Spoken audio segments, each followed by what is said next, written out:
Hey, good morning, YouTube. This is Rich from T3 Angling. I'm using this Magellan 92-liter waterproof Gearbox as my storage box for my camping gear. This is not meant to be like a big full-on overlanding gearbox. It's never going to be used for that. And so I didn't have the justification to go out and buy a more expensive $300, $400, $500 box. And so I went over to Academy and picked one up, got it for $10 off, got it for $89.99, and still a little expensive for a gearbox, but it works great.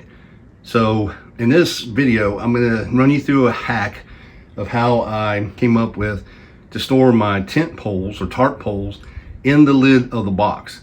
And so the reason that I needed my poles in the lid is because they don't fit lengthwise. So let me flip the lid and I'll show you what I came up with. So as you can see, I use the green elephant tarp poles. They're pretty substantial, robust poles, and I have 8 of them. These, I forgot the length here, but they extend to 8 feet.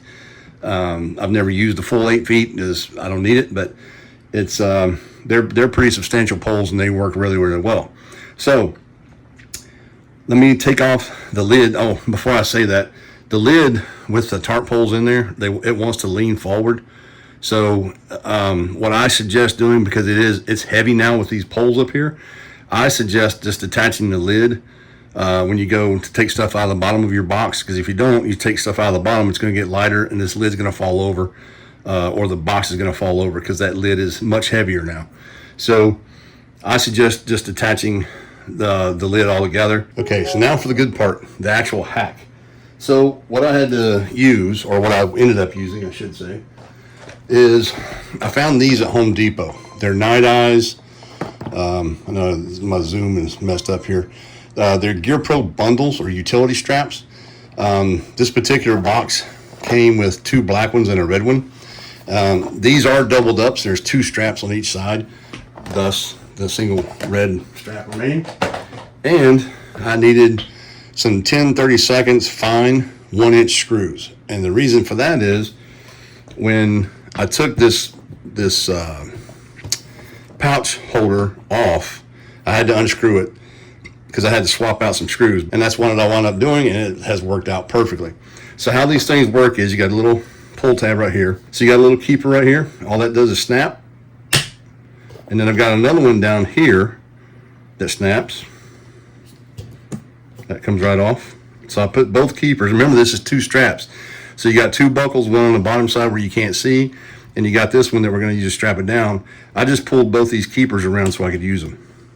And then to take this thing off, you just pull in a little bit until it gets past this tooth. Lift it up slightly, and it comes right out. And so the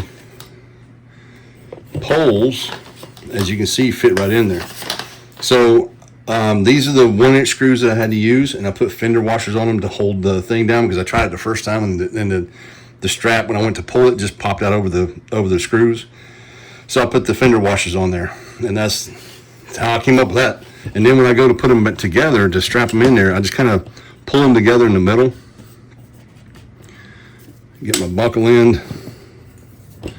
You just run it through there, pull it down, and I just kind of bunch them up with my hand and hold it, and then I just pull it down. You don't have to pull it real tight. I just pull it down so it's nice and snug. Push down and get that tooth in there engaged. Snap my keeper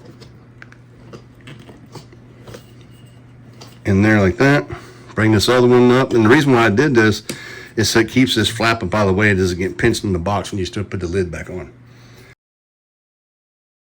These things hold up to like 80 pounds, I think, something like that. So this is nowhere near 80 pounds, so it should hold perfectly. And then as you can see, you can lift the whole thing up and they don't go anywhere. If you like the content, you like where we're going, you know what to do. Until next time, T3 out.